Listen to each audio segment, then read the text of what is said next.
How's it going? You're on the meter with Skeeter on KXUA Fayetteville 88.3. Today I have the opportunity to interview three very talented ladies. Two of them go by the name Dazz, and Brie, and then the other very talented lady that I get to talk to is Kanye. very nice. They look like rock stars and like they are ready to party and have some fun. All right. So I listened to your entire discography this morning. Yes. Yes. I have to do my research. And keep in mind, some of that was before we started, before we got good at it. So some of it's like new stuff. I mean, fresh baby stuff, like newborn stuff. All right, I got you. Our last two albums are cool, but our entire discography means that you caught us doing Christmas songs and stuff too. Well, I don't think I got that far, but yeah, I definitely listened to the two albums that were on Spotify. Really enjoyed it. That first album came out in 2015, correct? Yeah. Okay, awesome. And I liked it a lot. But obviously, you guys have improved since then, and I want to see how each of you feel like you've improved personally, musically, and lyrically since the first album. Okay. You got that? All right, Daz first. I feel like I've improved. Definitely trying to be more open to constructive criticism and direction, and feedback, and just being open to growth overall. So. I think that our writing definitely improved from the first to the second album. It took us like 2 or 3 years to write the first album, whereas the second album it took us just a few months, but we'd had all the practice from the years of writing because we just basically started from scratch. So we were teaching ourselves everything in the first album, but the second album we had an opportunity to have mentors and people that were helping guide, not really our direction, but just giving us, like Daz was saying, feedback and criticism and constructive criticism. And so I think that our storytelling improved for sure. I wasn't involved lyrically. I didn't get involved till the last album, far as the music or far as the bass lines go and stuff like that. But since joining them, which is probably around their second album, I've mastered playing and singing at the same time, which is something I always wanted to do. So. And that opened up doors for you to start your music. Oh, well. Well, not our music, but you've been able to play. Yeah, and then they inspired me to start my own music, and so I started, recording and writing lyrics of my own. So, yeah. Awesome. That's super great, and it's cool that you guys have been able to come together and encourage each other and build each other up, and that seems to be a very integral part of what you're doing. If you just I just said Dazz and Brie, but if you guys kind of want to go around again and like say what you play, what you do, I would absolutely love that. Hi, I'm Daz. Hey, Daz. Hi, Daz. You're on the meter with Daz. I co-write with Brie as well as co-produce our albums, as well as play drums, keys, guitar, and I sing a little bit. I write. I don't produce on the computer, like on the program, but I compose and arrange, and lead vocalist, and Daz and I write. And I dance like a fool. Yeah, they both swing hair. I started playing, I sing, I play bass. This year I just started recording, engineering, and composing. So, yeah. That's exciting. Very exciting. All right, thank you guys.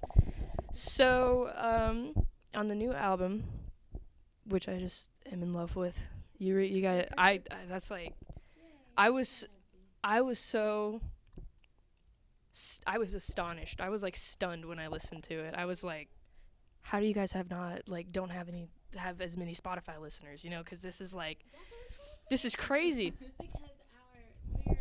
I think our audience is mostly people that have graduated from college, so they're not huge social media people. Well, so far, yeah, we would love to reach college level because that's obviously college age students run they're trendsetters. So we would definitely like to get plugged in, but mostly because our listeners are just like, can I have a CD? Can I have a tape? We definitely have listeners who come out to the shows and buy albums. So yeah. But they just don't. In the streaming age. Yeah. They're not the hip crowd. Well, I mean, you got to start somewhere, you know, and it definitely starts there, and the old people are the ones that are running the PR management, you know. So, you keep doing it, they're going to show up. I don't know how I know that. I went to Berkeley over the summer and rubbed shoulders. I don't have any contacts. If I did, I'd send it to them immediately, but yeah. But on this album specifically, you guys have a song called Darlene, I believe. I think that was my favorite one. You guys have a couple lines in there. Ain't no woman on the other side of the Mason-Dixon line. And then hell, I have terrible handwriting. Hell ain't as hot as I am, but honey. It's real close. There we go. Can I get a backstory to Darlene and like what it's all about and what those lines mean? Because there's some passion there, you know. Darlene is an aggressive, angry love song, and it came from a place of being upset but not completely ready to let go. Is my perspective of it, and so it's like, I don't like you a lot, but you're not finna leave that easily just yet. But you finna listen to me talk crazy to you a little bit. So that's where Darlene stemmed from, as far as my perspective on it.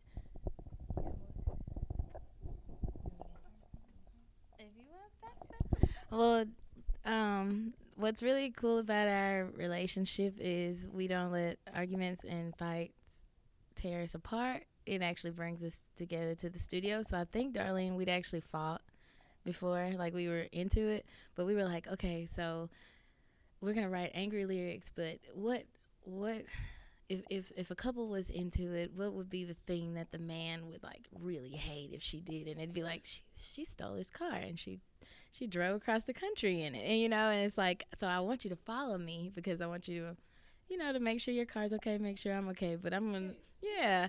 And so we just kind of turn it into like a story, like what people would be thinking, or paint a picture to just express, like, I'm really mad at you, you really ticked me off, but also, come on, let's make music. That's awesome. That's a cool way to kind of work through the issue, is to put it in a creative stance and put it in this cloud that you can kind of just maneuver through it. I Can't Afford Cali off of the first album. That's a banger right there. Do you want to tell me a little bit about that one? They keep like they keep like pointing at each other. They can't decide who's gonna. Yeah. I always tell it wrong, and Dazz is always like, "That's not the right way to tell this. That's not what happened." So I have this memory loss apparently after 2 or 3 years. So go ahead and tell it the real story. So Can't Afford California is an absolute true story. For everybody. Yeah, for everybody. So Brie and I, we met in college, and then we started writing, and so we were like, we gotta move to LA. We're doing the music thing. We gotta go to California. Gotta go big. So we visited California, and we noticed the cost of living, and I mean, even I think McDonald's is higher there just because everything there is higher, and so after realizing that we couldn't afford California, we had an opportunity to do an internship in Atlanta, Georgia, with a record executive. And so we literally wrote that song on our way to Atlanta, Georgia, after deciding against LA. So that's where that song came from. Like, can't afford California, so I'm on my way to Georgia. But Georgia fell through too, so I mean, yeah. Yeah, you got the life experience though, and that's what matters, you know. Yeah, then there's that. You got a banger. Of course. All right, I already asked you that question. Okay, so when our mutual friend, whose name I shall not mention, contacted me, he's like, I got this rock band. But when listening to your music, there, I feel like, are just several different influences, like, culminating into this one amazing thing. How would you guys classify yourselves? We call it rock and soul because it does have lots of rock elements. We want your heart to beat because the bass is hitting so hard. We want your teeth to rattle because the drums are clashing, and you know we got the electric guitars. We have 2 electric guitars, and then we bring in the keyboard, our keys, and so he'll add our Darius is our main keyboardist, and he'll add synth, and then we've got like harmonies and vocals flowing through, and so there's the soul elements of it. So we call it rock and soul. Do you have any specific influences on the rock side and on the soul side? As far as writing creatively, I believe we're both influenced by the Beatles. As far as their structure or not, yeah. So that definitely influenced us. As far as writing, rock wise, I like Pink Floyd. And I grew up. Whoa, tell my age. I grew up on Paramore and Fall Out Boy. So that kind of that punk and Panic at the So that punk grunge really, I feel that in my soul. That punk. We're pretty punk. We're very punk. We're punk. And also, Food Deliver.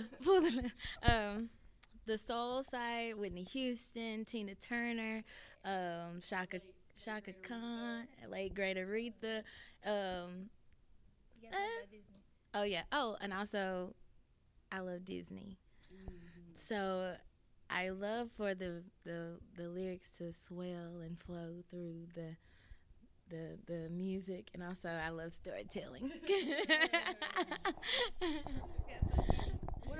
What about you? I mean, considering that you're now a part of the writing process and that you have your own thing, you know, what really gets you going? What do you listen to that's like, yeah, I want to make music that sounds like that?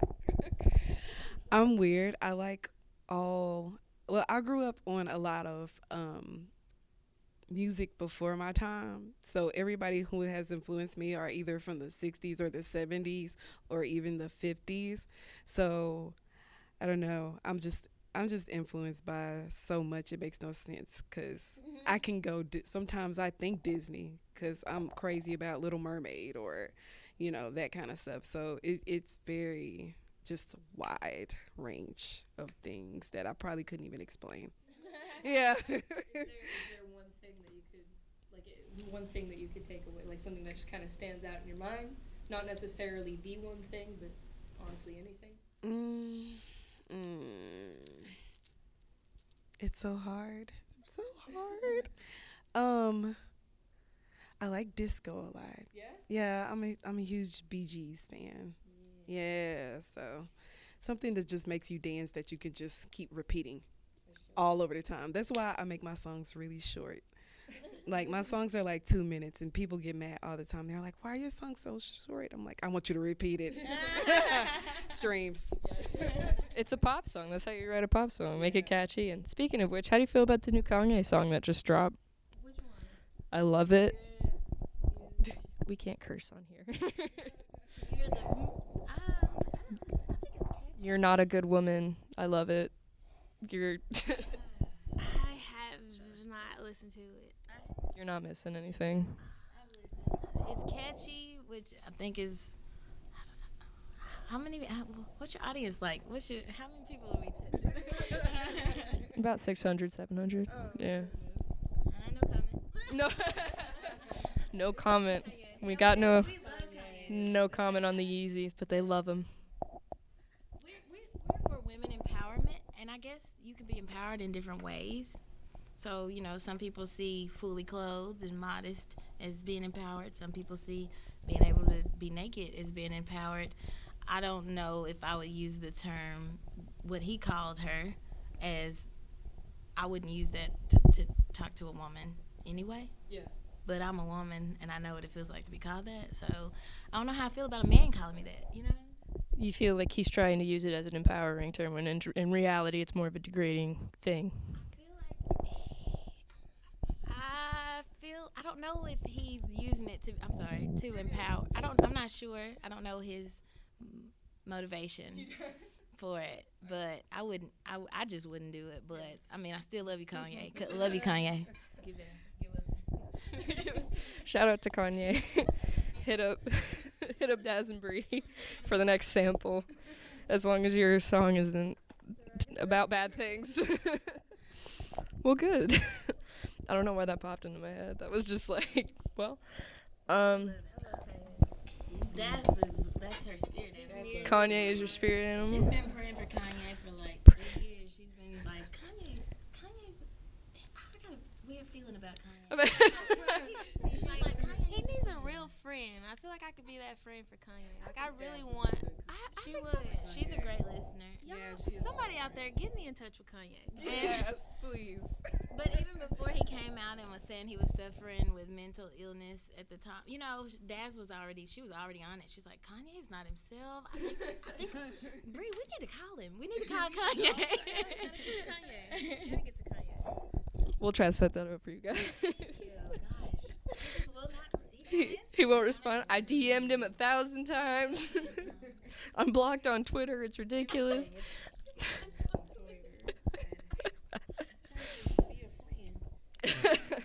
So, something I like to do is reminisce with artists that come in here, because there's always this like moment where they go, yeah, this is my thing. They're on stage at some point in their lives where they've come together already, and they want to they realize that there's this really good flow, and it just works and it sticks. So I kind of want to know what your guys' first show was, what the first song you wrote together was, if you can remember. If not, how you feel about it and how you feel you've grown since then. Well, our first song was Bittersweet Red Wine that we wrote together. Yes. And I actually, now thinking about it, that the process of writing that song was so smooth. It was one of the most easiest, natural things ever. And I always want our songs to be written like that one. Yeah. I think we think too much at this point. Which is also on our last album. It's the name of a song. Wait, It's a Kanye lyric too. is it? Think too much? I think it's in Fade. Oh, it probably is. Yeah, when no one is around, I think too much. Oh, poor Kanye. You want to know what it was like? No, you wanted to know our first. I want to know where your first show was. Okay. How it went down. Our first show was at Afropunk Battle of the Bands in Brooklyn, New York.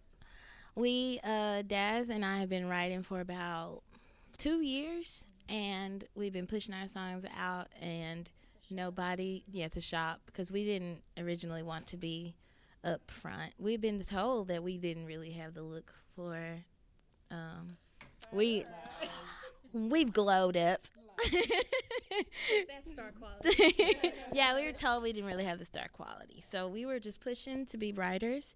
And then Daz was like, if nobody's going to buy our songs, we're going to perform them ourselves. And so she reached out to the furthest place that we could go, which was Brooklyn, New York. It was like the biggest stage we'd ever been on, which is Afropunk, which has a huge following. And then, of course, it's just a battle of the band. So it wasn't the festival. But we got to... we played our first show there. I mean, we thought we were great, but we didn't win. We didn't.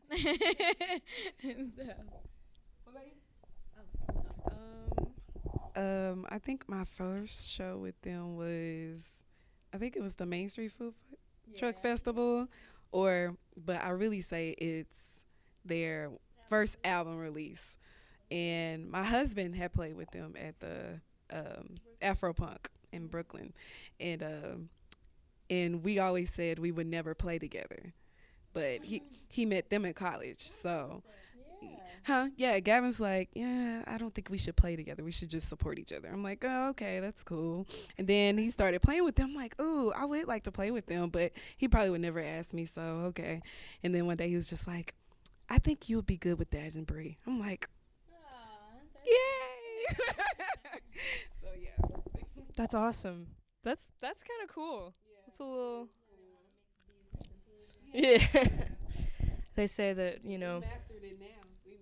That's good. That's good. Okay, and then first, you said what was it? Bittersweet Red Wine was the first song that you guys wrote, and that was on the first album, right? No. You can find that on SoundCloud. Ah, the best platform.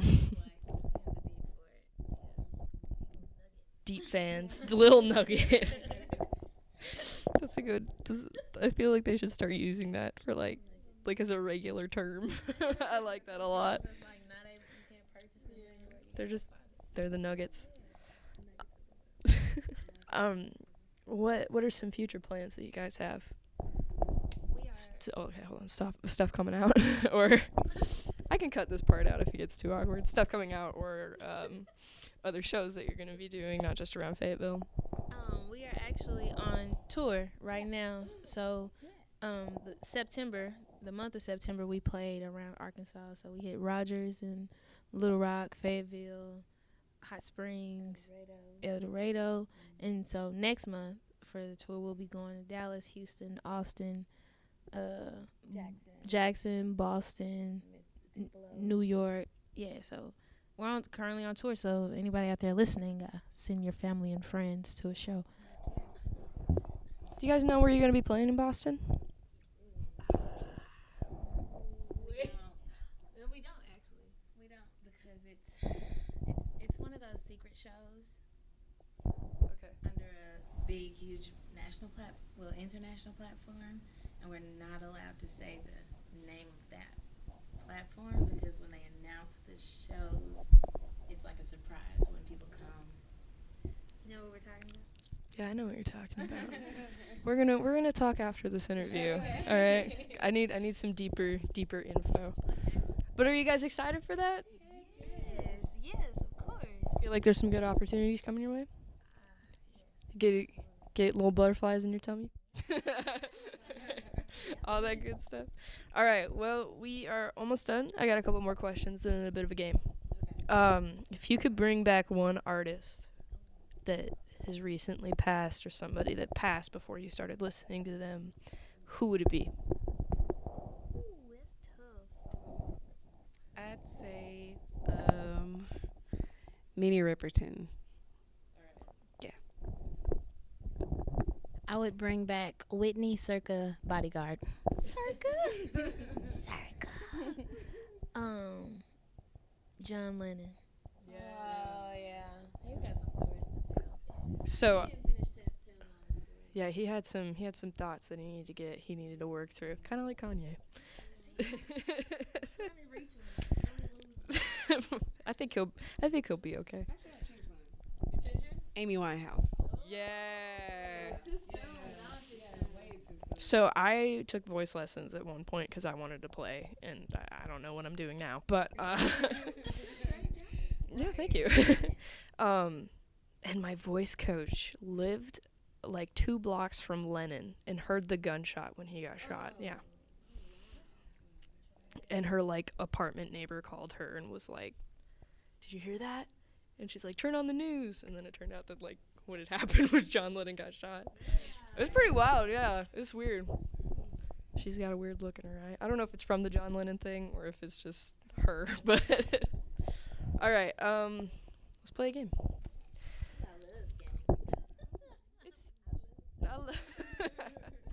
All right, it's a simple one. It's nothing like super crazy, but it's just the word game. So I'm gonna say something.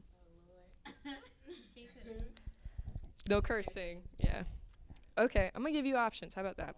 We can play the word game where I say something, you tell me the first thing that comes to your mind, or we can do the do you know them game, where I ask you questions about your bandmates, and you have to answer them.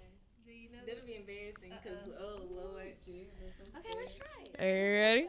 Are you ready? All right. Okay. What is Dazz's birthday? Oh, that's hard. I don't know. It was recently. I know that much because we celebrated it. So it had to be. I do love Daz. I've always been bad at birthdays. I barely know my husband's birthday. I don't know. It's like I want to say it was August something. Okay, what's something? It's August something. I know that. There we go. We'll give it a good A+. All right, Brie. Daz, what's Brie's favorite movie? Favorite movie? Is it The Little Mermaid? What is it? It's Beauty and the Beast. Oh, I love. You always sing it. Tell us all this time came on your phone because you were listening to John Legend, and I said, "It's Beauty and the Beast." It's a classic. It is Disney. Beauty. It's a classic. All right, are you ready? You're gonna be.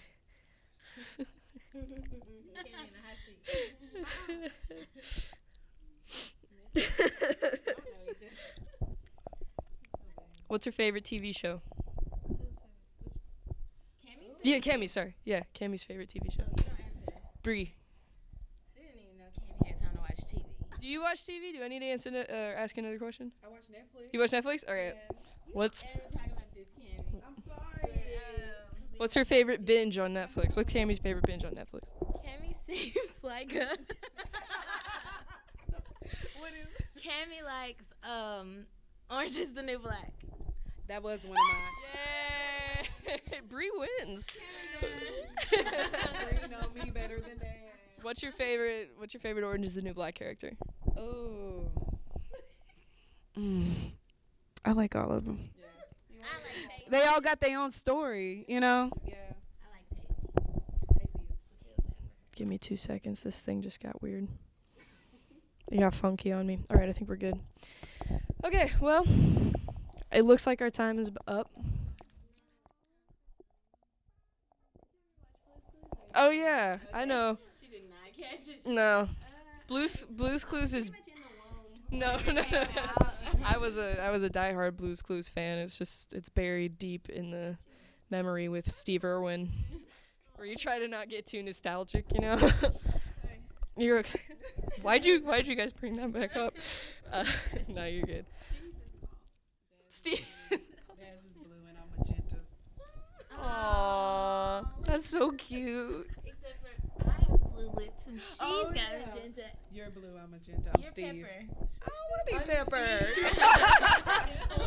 I don't think I think you might rather be Pepper than Steve. Right. I like Steve. Steve's like a rapper now. Did you know that? Yeah. Wow. You know, there's a rumor going around that he had passed, but I'm so happy he didn't. He didn't pass. Over his life. I won't speak that over his Who life. replaced him? What was his name? Joe? Joe. That, then it got weird. Yeah. It got weird. It just got creepy after that. I like pointy noses better. I'm sorry. I want to thank you guys for coming, and I really appreciate it, and I hope you guys have a great show tonight. And I am gonna try to make the show on Saturday night. Come out, Smoking Barrel. Smoking Barrel, Saturday. Smoking Barrel. We'll be with Dylan Earl and Willie Carlisle. What time? Come at 9. 9:30. 9:30. Come at 9:30. Smoke Plan to stay till 12. Smoking Barrel 9:30 to 12. Ish. Dazz and Brie with Dylan Carmichael. Dylan Earl. Dylan Dylan Earl and Willie Carlisle. I don't know where I got Carmichael. I don't know where.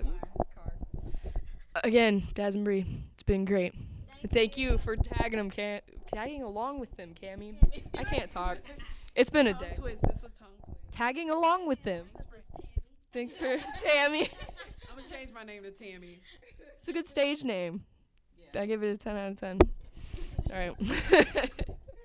You ladies have a good time tonight, okay? Thank you.